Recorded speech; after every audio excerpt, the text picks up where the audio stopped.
Welcome back to Whiteout Weekly. I am Dave Barron here, as always, with my esteemed co-host, Matthew Martolucci, as the Lions sitting pretty after another undefeated weekend.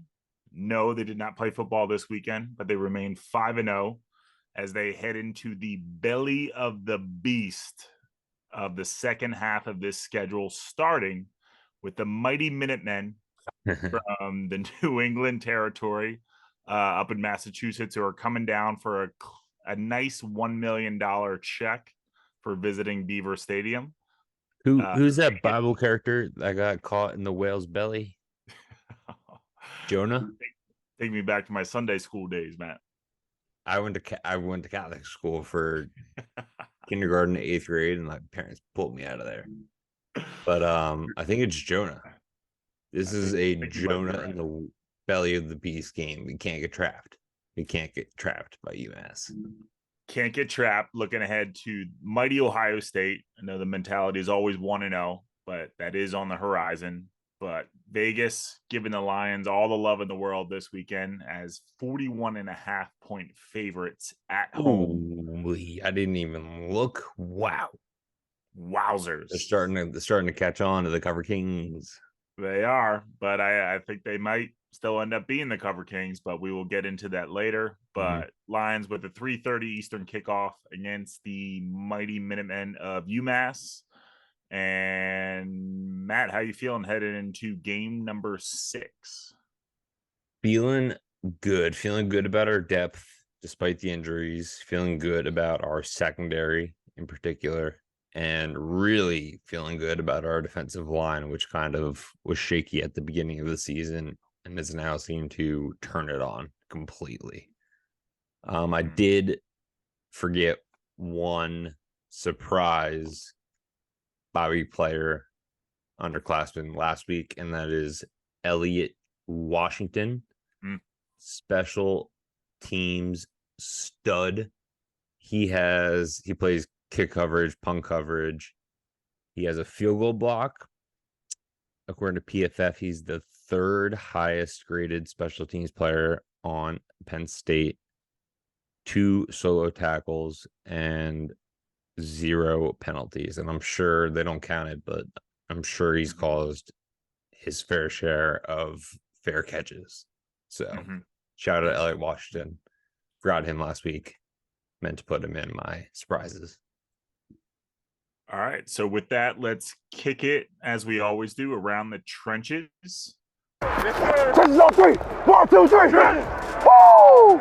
Got regular gas. We run diesel premium only. Voice crack on the snap. Personal foul. 69. Offense. He was giving them the business. We played it there. So starting off in the swamp pit, that is the Big Ten West. And Matt, this division always piques our interest, always piques the interest from us on a weekly basis. Just because of heated race, Northwestern's in the thick of it. It's just like, it's unreal. It just boggles my mind. Absolutely boggles my mind. And this week around the trenches was weird. We only had a 6-game slate with Penn State, Indiana, Michigan State on buys. So yeah, it was a lot of swamp pit Big Ten swamp pit Big Ten West games. So starting off with Nebraska, who absolutely stomped Illinois. Not absolutely, but they get out of Champaign on a Friday night with a 20-7 victory. Moving the Fighting Illini, who came into the season with high expectations, continue to spiral downward, who are now 2-4. Nebraska may have found a quarterback, potentially, in Heinrich Haarberg. Am I saying that right, Matt? I think, the tough name for him, Heinrich Haarberg. But yeah, this kid's a dog. His accuracy numbers aren't there, kind of like a Tracy McSorley type. He's completing just over, I don't want to put in any silly on McSorley's name, but he's completing just over 50% of his passes. He's a true sophomore who won the QB competition during the season. And over the last 4 games, he has 618 passing yards, 335 rushing yards, 3 rushing touchdowns, but 3 touchdowns to 2 interceptions. So you can tell he's kind of a rush first quarterback. And those 335 yards of the season include a 9 rush, -2 yard performance against Ohio State, which is weird how they still count sacks as negative yards. Correct? Yeah. Mm-hmm. That makes 0 sense. 0 sense. They need to give it the times. Yeah, they're slowly but surely changing the rules, and that's another one that's on there that they definitely gotta get with it. And he's also their team's leading rusher with 352 yards on 69 carries, good for 5.2 yards per tote, which includes 9 sacks, which counts negatively towards the total. So he definitely has over 400 yards rushing. I think he'll be, mid quarterback. He'll get Nebraska some wins over teams that they're expected to in the Big West, but he could grow, but from what I saw, it didn't really look like he had that it factor to really, in the passing game at least. Rushing, he was a monster.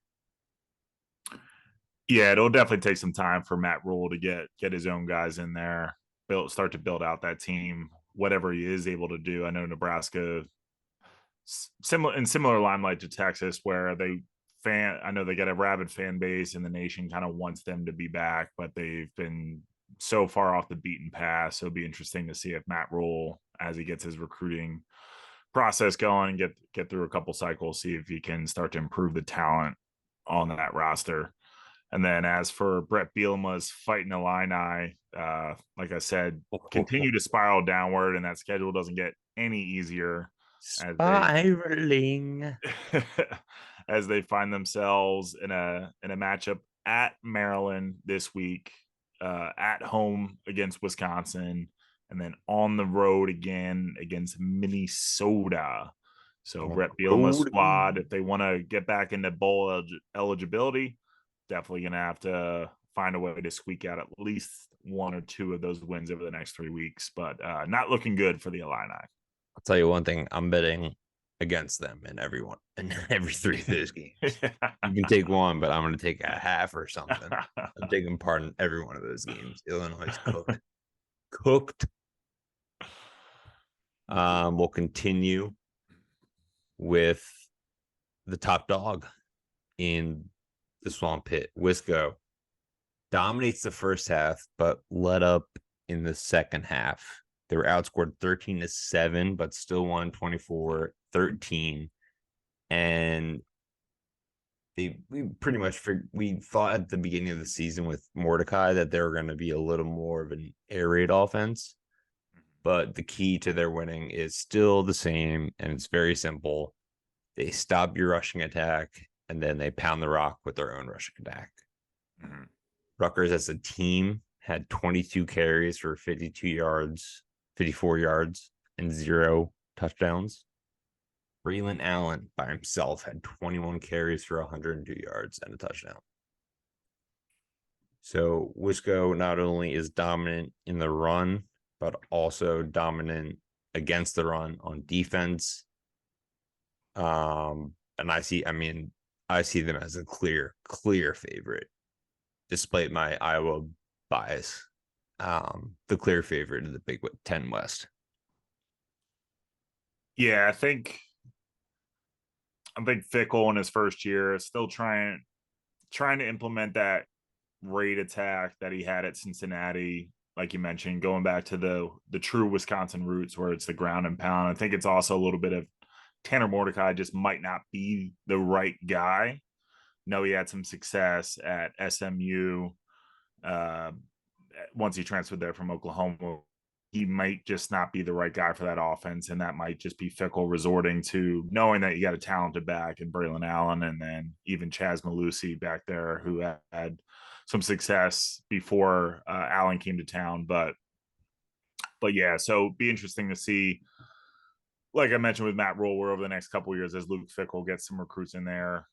Just looking for the Big Ten West to spice it up a little bit. I know it's a swamp pit, so hopefully these new coaches can get some. Well, next year, proven talent next in there year, and make right? things a little bit more exciting. We don't have a Big Ten West next year. That's true.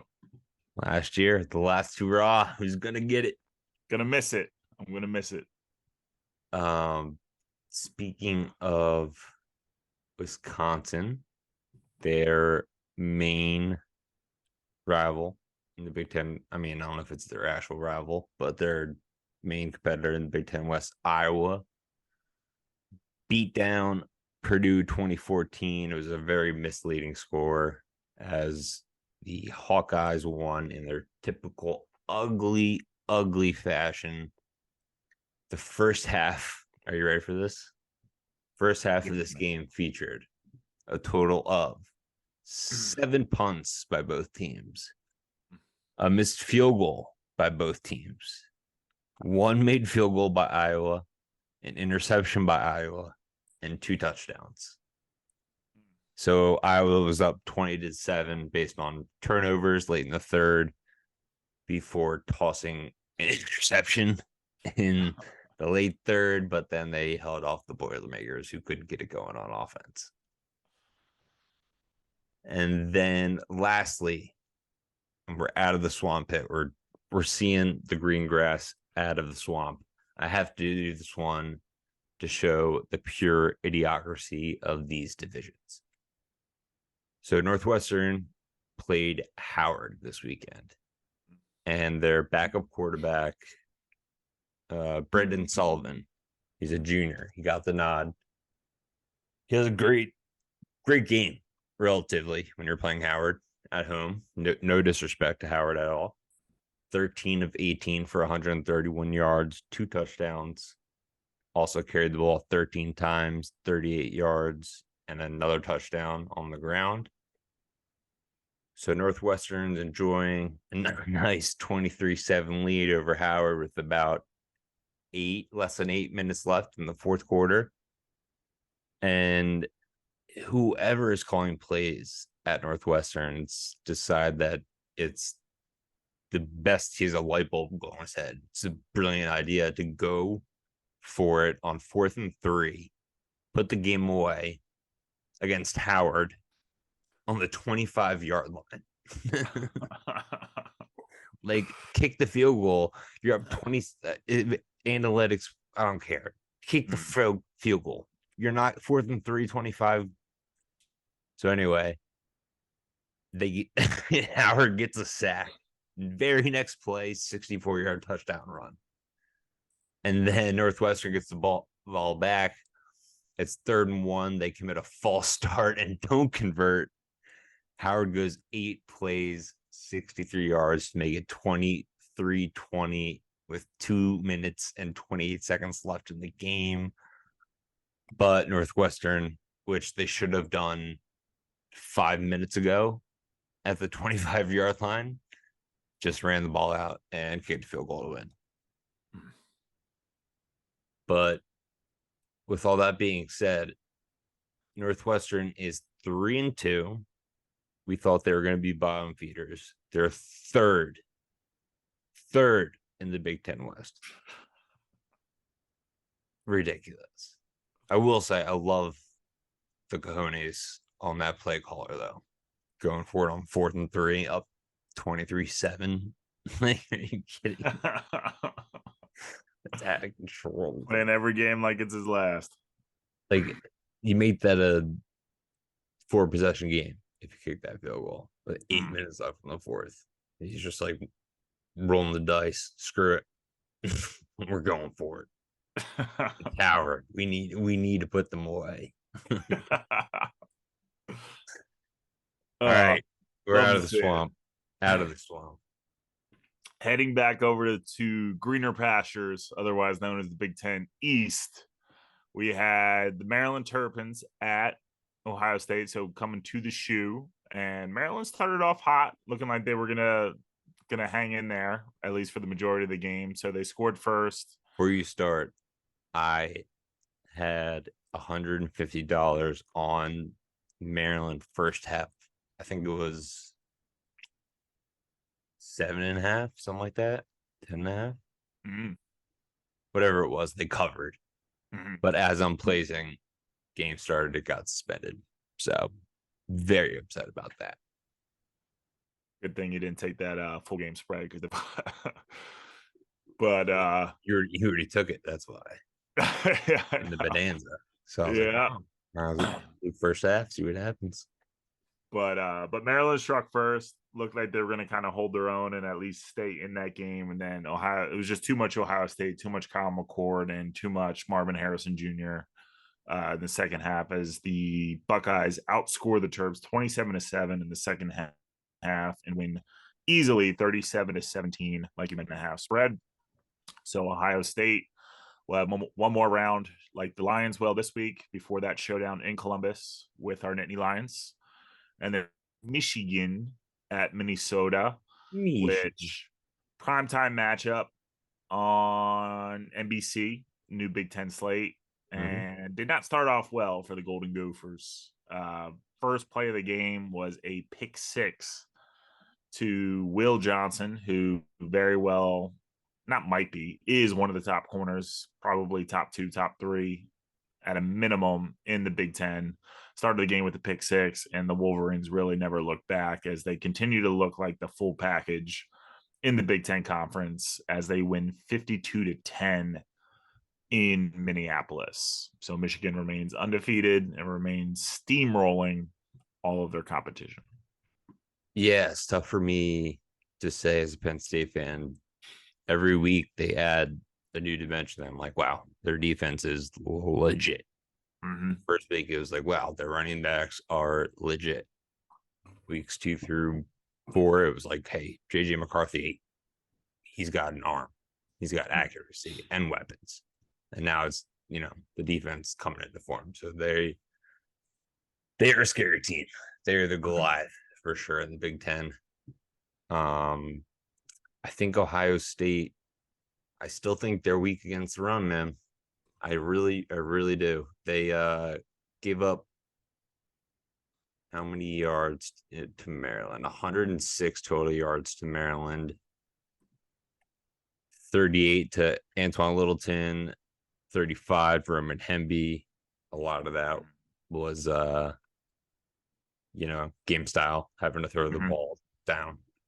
Yep. But they're weak up the middle. They have the best front four in college football in terms of pass rushing, but their front seven is weak against the run. I think that's where we exploit them against Ohio State. Looking a little bit ahead there, but 1-0 mentality. Let's head to the 1-6 UMass Minutemen, and I believe they are independent, right? Like a Notre Dame. They are independent, which is a very tough spot for them to be on because they obviously don't get the funding that a Notre Dame gets.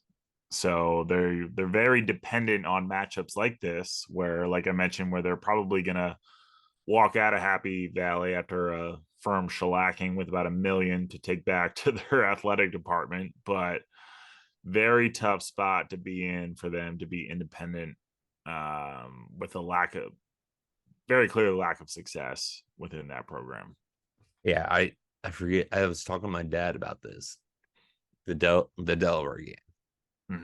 They showed up for the check. Yeah. They did not show up to win that game whatsoever. And it was so obvious. Let me pull up their. Hold on. Sorry, I just have to do this just because it's hilarious. Literally just drive up to Penn State, check out Beaver Stadium, and you're like, oh, school's making money off this. Threw the ball 17 times. There were 6 of 17. and they ran it 24 times. Act like that's a team that's trying to upset the number 7 team in week 2. No, they're there to knock an injured, experience the moment, collect a check, and get out. However, I don't think it's going to be the same with UMass, even though they are, quite frankly, terrible. They have some dudes. The one guy that I'm looking at my scouting for this year's draft is D tackle Billy Wooden. Absolute force to be reckoned with, and he's going to be a good test on the interior for somewhat inexperienced players due to injury. He's a 6'1" senior that brings power and experience to that line. He's 3rd on the team with tackles. Think about that. 3rd on the team with tackles as a defensive tackle.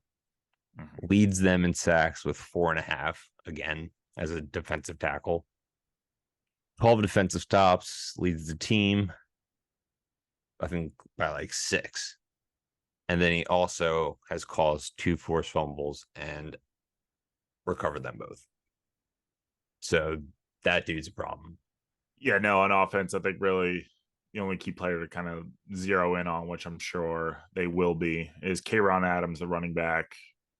5'10", 205-pound transfer from Rutgers. Had a big week last week against Toledo. Even in that loss, they ended up losing that game 41-24. But 20 carries, 157 yards, and a touchdown was the sole glimmer of hope in that offense last week. He's got 661 rush yards on the year, 6 touchdowns. So he is definitely the bulk of their offense, averaging about 5 yards a carry. But I have to imagine that this Penn State defense, with a lack of options on offense, will be zeroing in on it, and we'll make it a very tough day for Mr. Adams. So their lone win came in week 1. Week 0. Week 0, excuse me. So not even half a win. Not real. They beat New Mexico State in New Mexico State 41-31. And then lost the next 6 straight, giving up 30 in 5 of those 30-plus points in 5 of those 6 games. And none of them were even close against inferior competition. Despite going to Auburn and losing 59-14, that was their only real test. They lost 41-28 at home against Miami. Their 2 closest losses at Eastern Michigan. Those Devils beat them 19-17. And then a brutal home loss in overtime against the New Mexico Lobos. Is that their nickname? Yeah, because New Mexico State is the Aggies. Yep, the Lobos. I gotta look this up, just like the Seawolves. Mexican Wolf. Yeah. Right on. And that again moves up in the power rankings for Matt's favorite animals. Exotic animals. Yeah. Thanks for checking in. Yeah, it's been tough sledding for head coach Don Smith, who was a former Michigan D coordinator. I believe it was for 4 or 5 years. So he had some formidable defenses for the Wolverines. So Penn State's very accustomed to his schemes, his strategy. And for UMass, obviously it's a tough environment to be able to recruit and get talent there, especially at an independent level. But to see a defensive-minded head coach just boast a team with such terrible defense is definitely a head scratcher. But obviously, no, like I said, the lack of talent is definitely has an impact there. But just the numbers that you look at in regards to where they stand from a defensive level just seems like easy pickings all day for this Penn State offense. Yeah, not joining a conference and moving up to the FBS level is the biggest mistake you can make as a program. Mm-hmm. In fact, fun fact, Matt, since moving to the FBS in 2012, the Minutemen are 0-6 straight up and 0-5-1 against Big Ten teams. Mm. So it's looking good for State. Which includes a 48-7 loss in Happy Valley back in 2014. Very nice. Another fun fact coming right back at you. I didn't even remember playing them. Because before 2012, yeah, it would have been FCS team. So yeah. Before we get into the greatest betting competition on planet Earth, Davey, give me a mismatch that you're looking for in this UMass game. I know there's a ton, but just give me one, maybe two to focus on.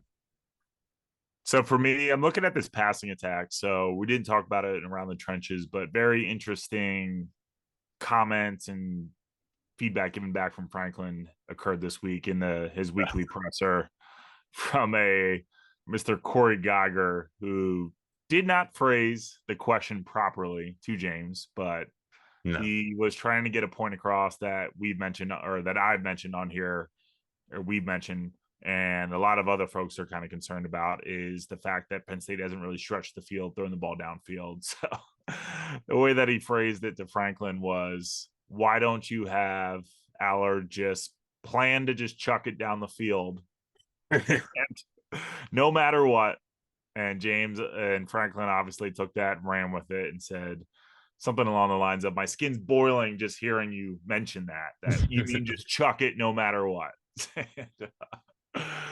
So it was a fun little back and forth and caught a lot of heat on social media. And then I think Corey Geiger even went up posting multiple videos.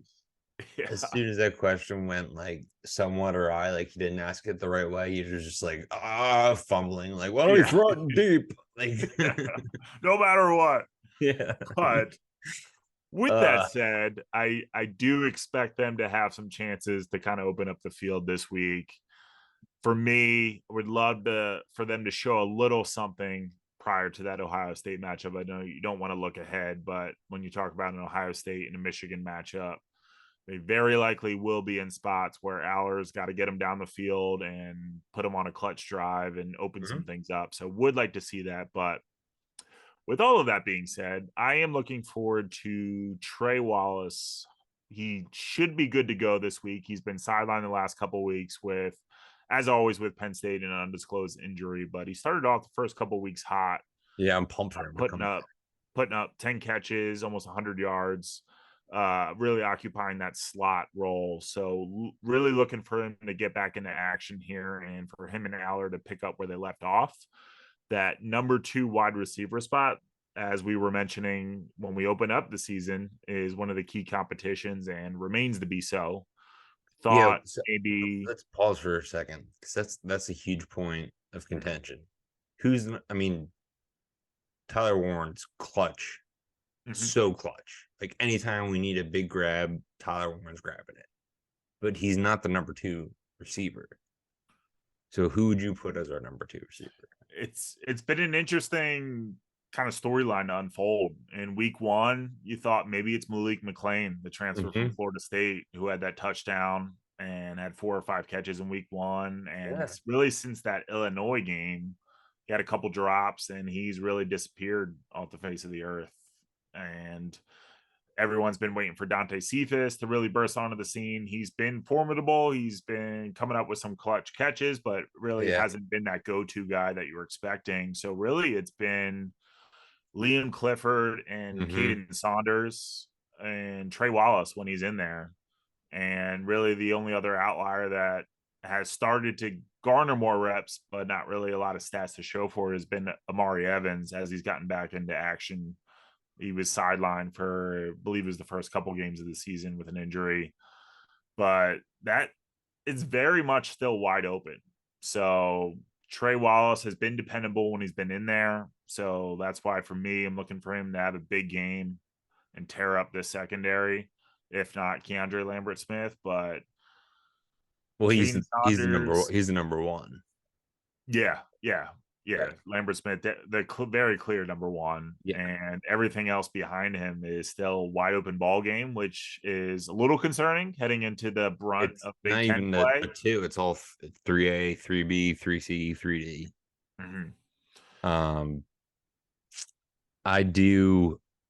I love Evans. I really do think he's going to make an impact as the season goes forward.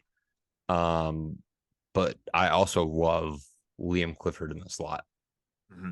Those whip routes, drag routes, he gets open on those all the time.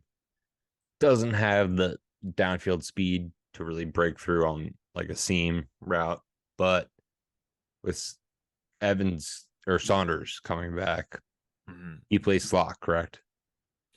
Yeah, Saunders is definitely his rep count has increased.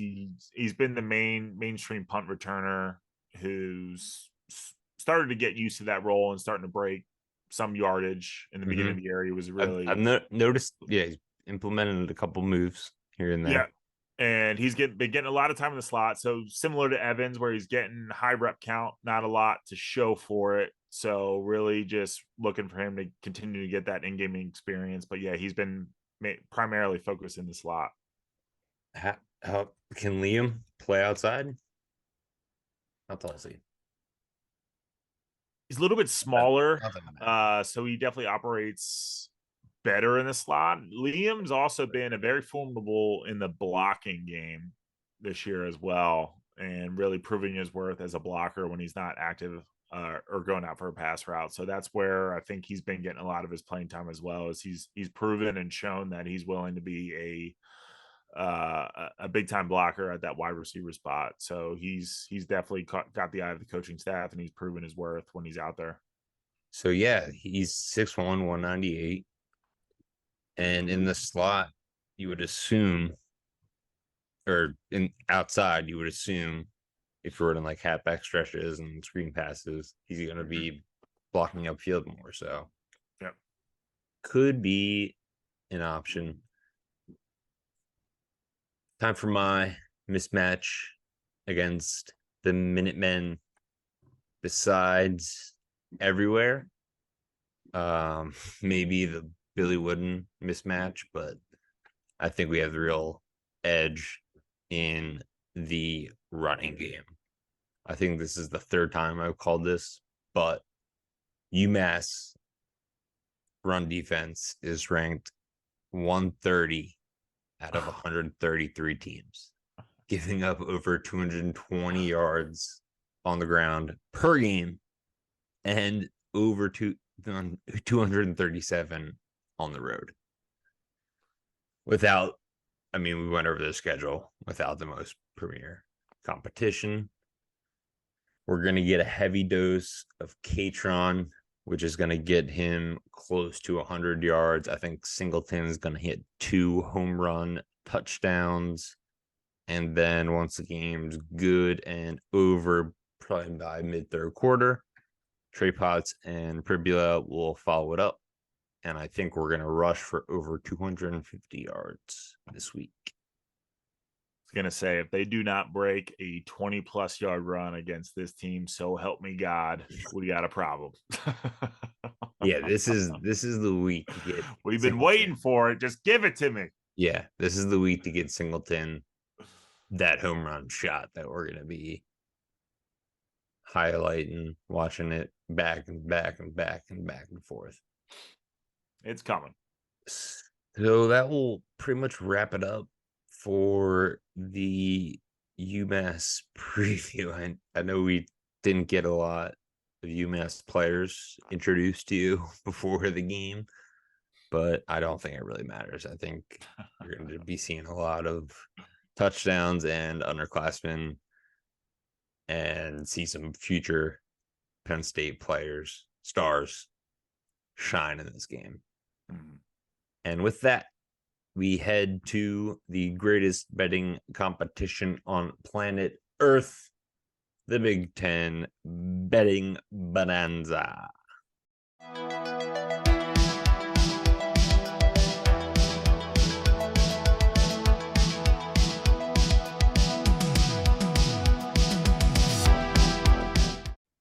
Welcome back to week number 7 of the Big Ten Betting Bonanza. Currently, our Fighting Phils are in a game clinching game 4 against the Braves. But we're going to continue on with the Big Ten Betting Bonanza. Last week, Dave took back the lead with another money line hit. Nebraska money line for the boys, plus 136 at Illinois. He also hit Iowa Purdue under 39.5, which, looking back on it, I cannot believe I missed that bet. Cannot believe it. I did bet it in real life, but in terms of the Bonanza, which is more important to me. And then I think I had a loss by a half a point, but one of the most brutal losses in Big Ten Betting Bonanza history. Maryland plus 19.5. They lose 37-17. But Dave still goes 2-1 on the week with a total of 4 points. 9-9 on the year with 13 Bonanza points. That is humongous because I'm right there with him. 9-9. We're both 500, 500 betters, but I only have 9 points. I've just been hitting singles. He had a couple doubles or triples. Last week, Purdue money line lost. Don't want to talk about it. Terrible pick. Rutgers plus 14. I was about to take first half. Thank God it didn't, because they came back in the second. And then the over in that god-awful Maryland-Ohio State game, over 57.5. It wound up at 54 when Maryland was down, obviously 20 points. So it's like 4th and 2 on the 20. You're not going to kick a field goal. You're going to go for it. And they didn't get it. So I think they left 3 field goals on the board, which help the people out here. And I try and win a game, but help the people out. Help us both out. Yeah. So 9-9, like I said, 9 Bonanza points as we head into week 7. Dave clearly won last week. Make it, take it. Check to you, sir. First pick. I'm going to take this wonderful opportunity to get what I want, and that is the Cover Kings to not only move to 6-0 overall, but 6-0 against spread, taking our beloved Knits 41.5 against the mighty Minutemen. I think this is a no contest. This will be a game likely where Penn State may not have to punt, and it's just a matter of will they give up a touchdown against the Minutemen, which I don't think they will. See this one as a 49-3, 56-3, somewhere in that ballpark. But I think Penn State continues the Cover King anthem, and they cover once again. And yeah, I mean, I think Bo's going to get in there mid-third. Maybe by the third quarter.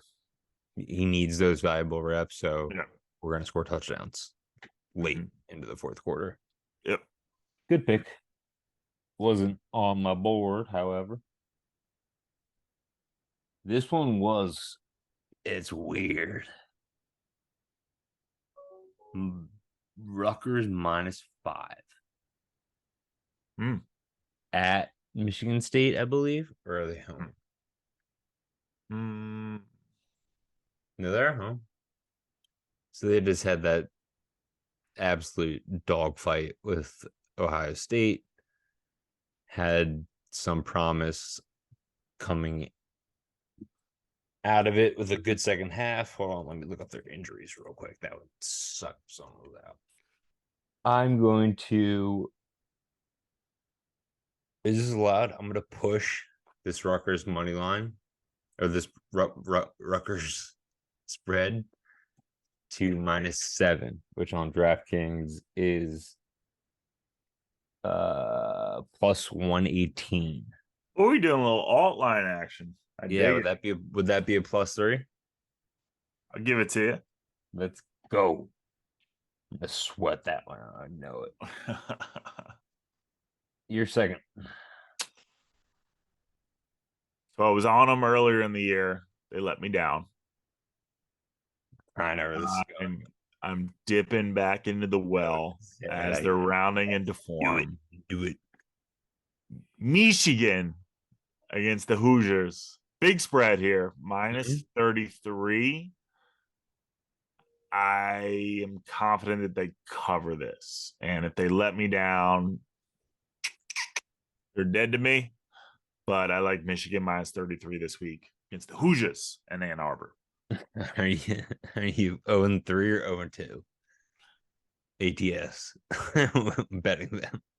I think I'm 0-3. Okay. So I'm gonna do Michigan first half -20. Oh, no. Fuck.